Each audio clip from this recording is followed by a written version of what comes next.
Hi guys, we are back with Diego Kelazhur Schwimmer, and we just talked a bit about his training practice. We talked about South America and the scene in Brazil. We also talked a bit about the game itself.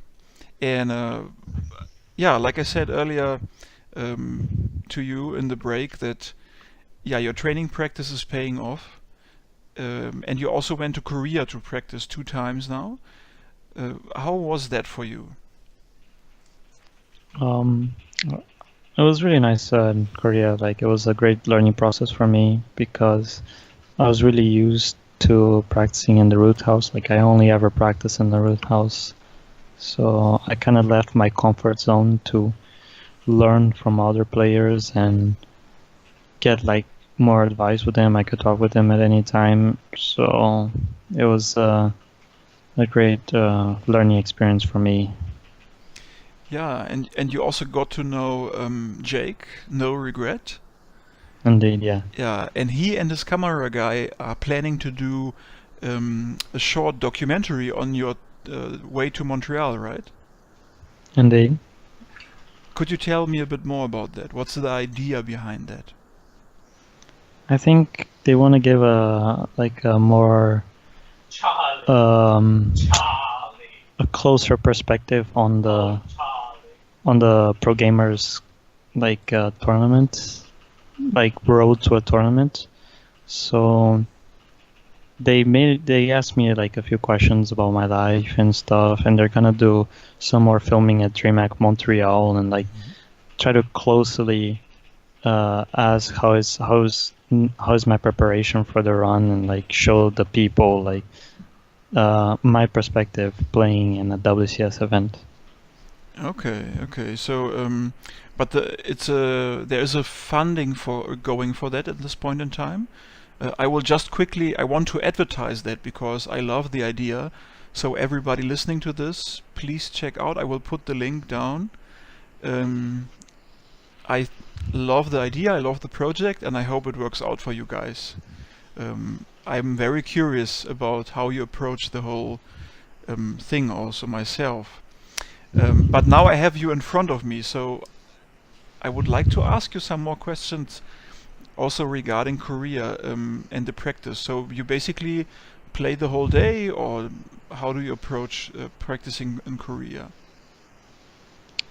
I pretty much try to play as much as I could, and like there's really not much to it. Like I would go there and living in a team house, we would like order food sometimes, or we could cook our own things. It was kind of like everyone handle your own food kind of thing, and sometimes we would eat together. But besides that, it was just like everyone wakes up and practices on their own, and uh, since you don't really play all the time, like between games or something, you take breaks and like we can talk with each other Mhm. in the breaks, and just like it was very relaxed. Mhm. Everyone practicing in a relaxed environment, I would say. Sounds good. So yeah, let's talk a bit about Montreal and Blizzcon. Um, the two big events that are coming up this year. You qualified for Montreal. Um, Obviously, you want to win it, I guess. That should be. I think Katz posted something on Team Liquid yesterday where he was explaining how a player should approach a tournament, and he also said, no, it's obviously you want to have to win, otherwise it doesn't make sense to play. Yeah. Um, but how is there any specific preparation you are doing? Are you practicing a specific matchup a lot because it's your weak spot, or how you are? Yeah, what are you doing in that? I, I think in general that's like how a player generally practices is they're always focusing on their weakest matchup. So Mhm. you can, you know, by improving your weakest matchup, you make it less strong as the others. So um, but it's hard to prepare specifically for an individual tournament, like a weekend tournament, because you don't know who you're gonna play. You don't know what group you're gonna fall in and what you're gonna need to practice. So, and you just want to be like overall the best player you can be. And I think that if you can't improve a matchup to your expectations before a tournament, you should at least prepare a lot of good strategies for it, so that you can make up for your weakness. So it's mostly like just practicing mechanically and preparing the builds that I'm gonna use for the tournament. So what is your weakest matchup at this moment? TVT. TVT. Yeah. Really? Indeed, yeah. For sure. Okay. Now, so I nearly don't want to believe you, but I mean you beat Major yesterday and you beat TY. So I mean they are really good in TVT, man. Yeah. Well, for TY, I kind of like took a gamble so they could put me in a decent position. Okay, yeah. But for special, it took me a couple 0-3s to finally take a series of him, which was with a lot of preparation. Like the series versus him in the lower bracket, I watched a lot of VODs, I checked his scouting pattern, and I planned out the series, and the map pick went perfectly according to like what I wanted it to go. Okay. Yeah. There's the secret how you beat Major or special. I mean, you guys played each other quite a lot, so obviously you get to know the players. So, what do you prefer? If you could choose, do you prefer to go into a tournament where, like what you said now, you don't know who you're gonna play, or do you prefer the setup where you know, let's say for example, okay, I know I will go to play Major. I know the maps, I know his strategies, and that's how I'm gonna beat him. What suits you better? I think it depends on the matchup. But in general, I'm more favored in individual tournaments where weekend tournaments, sorry. Where you don't really know your opponents, because I'd say that I'm pretty decent at preparing for series, but I'm not the best. I think there are a lot better players at preparing for specific people.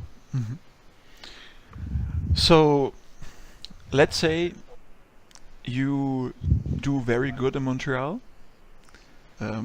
You secure yourself a spot for Blizzcon. How do you feel about that?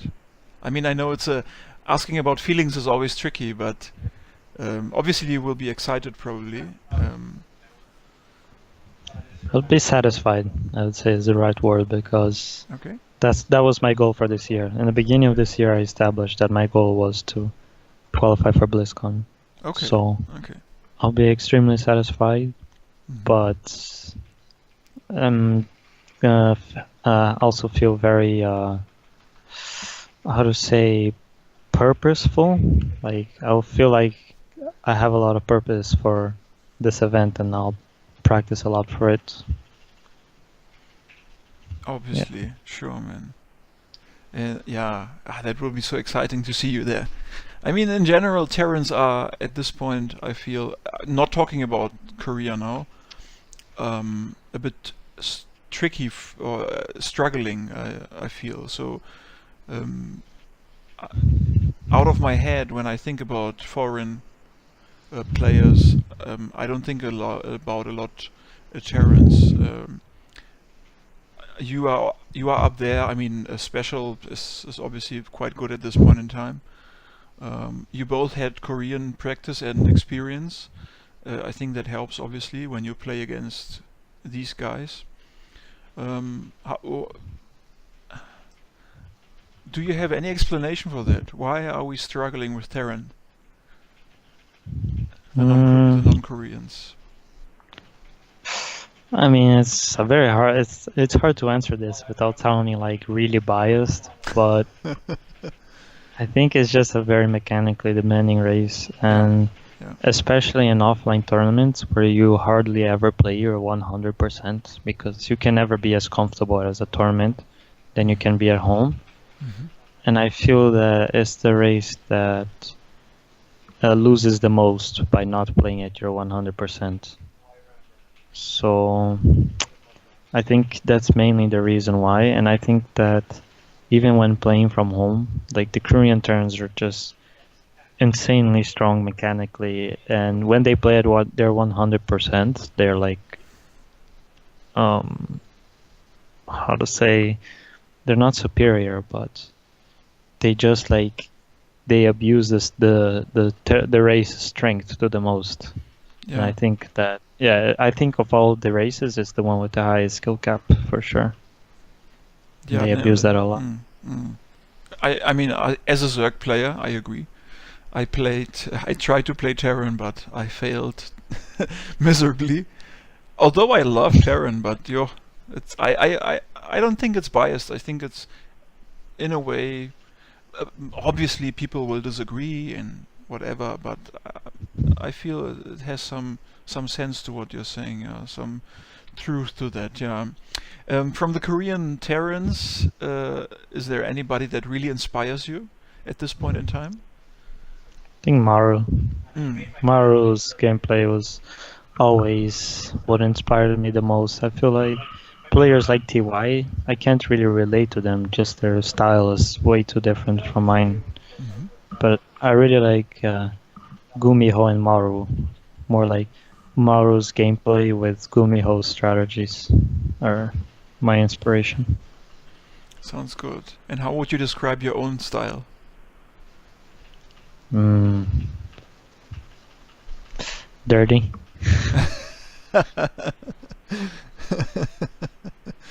Trying to abuse as much as you can. Pretty much. Yeah. Exploiting a lot. Yes, yes, yes. Nice. I like how you smile when you give that answer. Awesome. Yeah, we are coming to an end of our interview.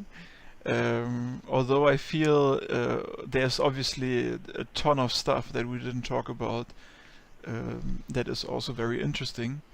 Um, Especially, I think if you look at the last month of this year, I think there's still things to happen, and I mean not only for you but also in general for StarCraft that I feel are very exciting, also for me as a fan. Besides Montreal and Blizzcon, is there anything you are looking forward to as a player, but also as a private person?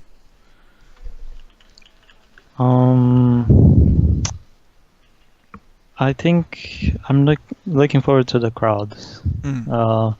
I played in DreamHack Montreal last year, and they were by far like the coolest crowd, and so passionate and so many people. So Mhm. I think I'm looking forward to that the most. And are you going to Brazil anytime soon? Hard to say. Maybe not this year, but Yeah. either not or one time later. Ah, yeah, man. Shame. I'm jealous. I also want to go. Yeah, practice my Portuguese a bit. Okay, yeah. So my last question that I asked that already a couple of times, and I don't know why, I like the question. Um, so if you could be any Terran unit, what unit would you be? The Reaper. The For sure. Reaper. Okay, why? Because he looks really cool. He's really fast. I mean, you have jetpacks. What more could you ask for? Can throw grenades to get away from anything. Make True. your own rules. True, it's true. They are a bit of a badass guys, no? Like Yeah. yeah, true. And Reaper rushes are quite effective sometimes. Yeah, they're just cool. They can get away from anything and just shoot people or insects, I guess. Yeah, cool.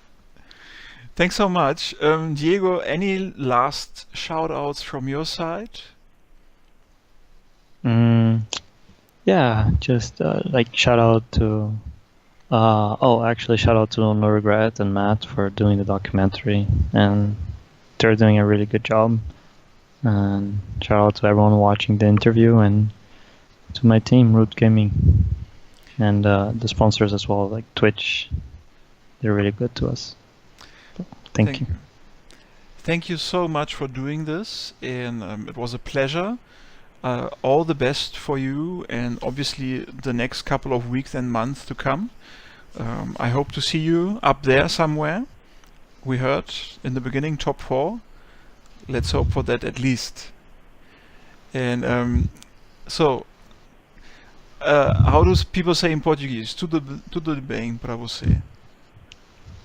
Tudo bem. Tudo bem. Muito obrigado. Muito obrigado para você. And a gente fala de novo na próxima. Sim. Até mais.